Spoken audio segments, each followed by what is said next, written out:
Depuis des siècles, le Graal fascine. On le décrit comme une coupe, une pierre, un trésor sacré. Mais au fond, le Graal n'est pas un objet. Le Graal, c'est un manque. Un manque si profond qu'il met les héros en marche. Chez Chrétien de Troyes, chez les auteurs du cycle Lancelot Graal, dans les visions brumeuses d'Excalibur de John Boorman ou les éclats d'humanité de Camelot, le Graal apparaît toujours comme une lumière qu'on aperçoit du coin de l'œil, mais qu'on ne peut saisir tant qu'on n'est pas prêt. Le Graal n'est pas trouvé, il se révèle, et il se révélera uniquement à celui qui ose s'interroger.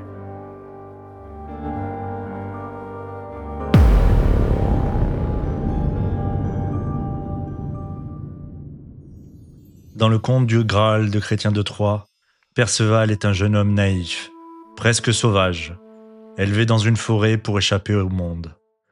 Il incarne la pureté, mais aussi l'ignorance. Un soir, Perceval arrive dans un château mystérieux. Devant lui, une procession apparaît. Un valet portant une lance qui saigne, puis un jeune homme tenant un Graal étincelant.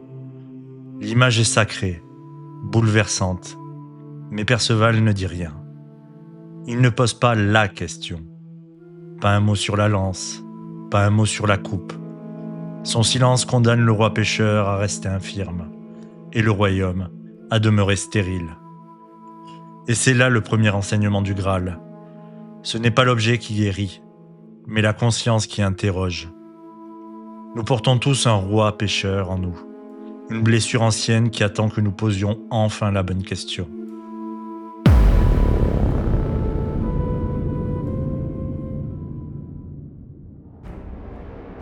Dans le cycle en prose du Lancelot Graal, la quête change de dimension. Elle devient plus intérieure, plus spirituelle, presque alchimique. Lancelot est le plus grand chevalier du royaume. Invincible, noble, admiré, mais profondément divisé. Son amour interdit pour Guenièvre lui donne une intensité unique, mais l'éloigne du Graal. Celui-ci n'apparaît qu'à ceux dont l'âme est unifiée. Et c'est là que l'histoire introduit un tournant mystérieux, la conception de Galahad. Dans le texte, Guenièvre se méfie de la servante d'une grande dame. Mais cette servante ourdit un stratagème. Elle fait boire à Lancelot un filtre d'amour, puis place le chevalier dans la chambre de la jeune femme en lui faisant croire qu'il rejoint la reine. De cette nuit trompeuse naît Galahad, un enfant destiné à accomplir ce que son père, trop humain, ne pourra jamais atteindre.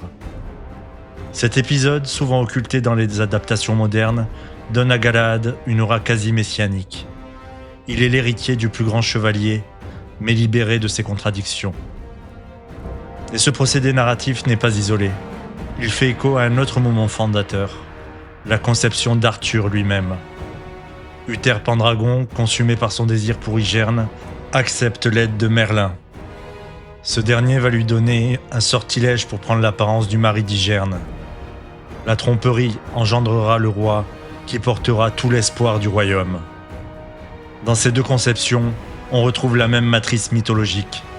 Une naissance orchestrée par la ruse, la magie ou le destin pour donner au monde un être exceptionnel. Arthur fonde le royaume. Galahad l'achève en atteignant le Graal.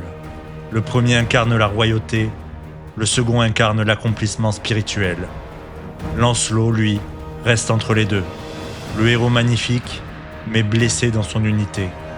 Dans cette tradition, le Graal n'est plus seulement une vision, c'est un état intérieur, un point d'équilibre où l'être cesse d'être déchiré.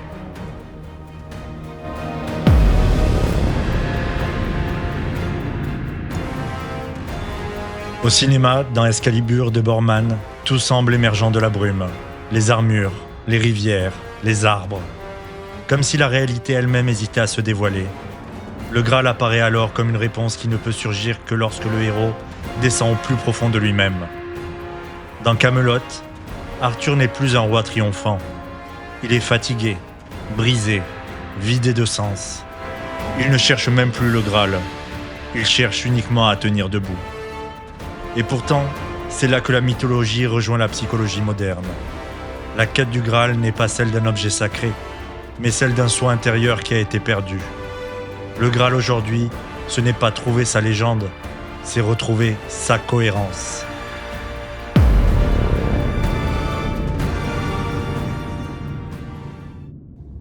Dans la lecture jungienne, le Graal représente le soi, la totalité psychique, l'être accompli. Le château du Graal, c'est la psyché profonde. Le roi pécheur blessé, c'est la part de nous qui souffre parce qu'elle n'a jamais été interrogée. Perceval, c'est notre désir de grandir, mais aussi notre maladresse. Et le Graal lui-même, cette lumière mystérieuse, c'est ce que nous cherchons à travers toutes nos quêtes. Sens, direction, unité, paix. Le Graal est un miroir. Il reflète ce que nous sommes prêts à voir. Je t'invite maintenant à un voyage.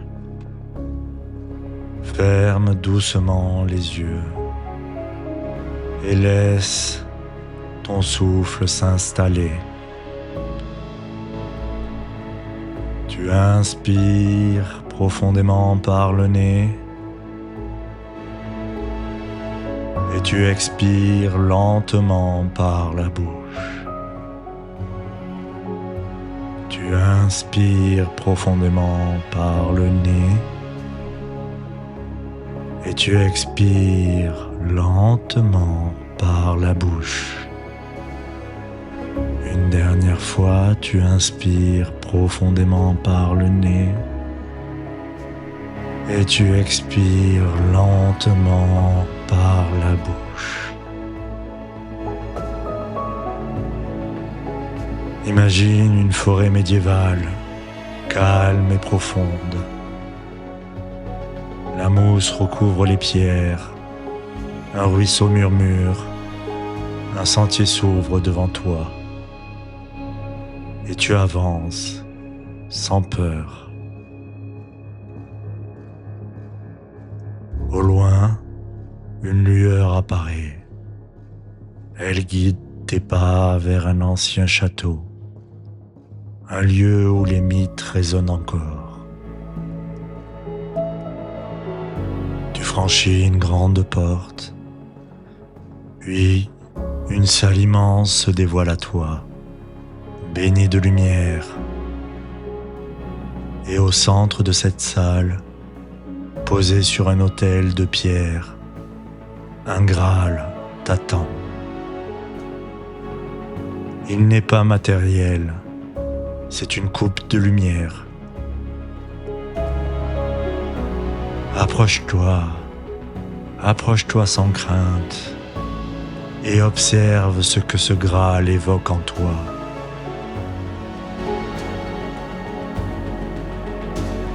Ce Graal, c'est ta quête du moment.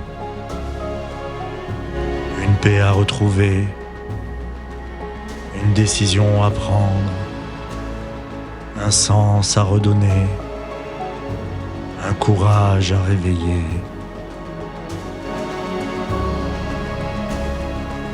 Et pose-toi intérieurement la question: de quoi ai-je vraiment soif en ce moment de ma vie? Respire et laisse la réponse naître doucement.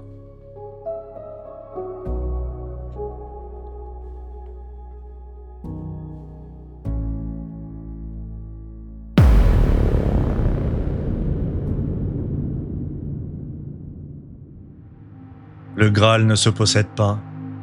Le Graal ne se gagne pas. Le Graal ne s'arrache pas. Le Graal se révèle à la mesure de notre lucidité. Perceval avait la pureté. Lancelot avait la force. Galahad avait l'unité. Et toi, tu as la capacité de poser la bonne question. Car au fond, le Graal, c'est le moment où l'on cesse de courir et où l'on commence à comprendre.